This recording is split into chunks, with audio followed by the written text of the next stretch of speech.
பழனிக்கு கோபம் கொண்டு பார்ப்புகழும் பழனியிலே ஆண்டியன கோலம் கொண்டவன் நீ தத்துவத்தின் சாரெடுத்து சுவாமி மலை எல்லையிலே தகப்பனுக்கு பாடம் சொன்னவன் காவல் என நின்று பெரும் சினம் தணிந்து தணிகையில கண் குளிர காட்சி தந்தவன் நீ பாங்குடனே கருள் தரவே பழமுதிரும் சோலையில பரஞ்சோதியாய் நின்றவன் பரஞ்சோதியாய் நின்றவன்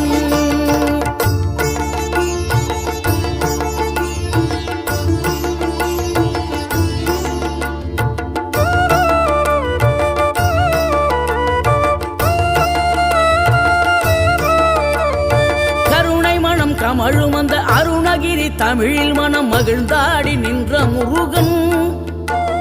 கிழவி இவள் புலமை கண்டு அழகு மிகும் குழந்தை என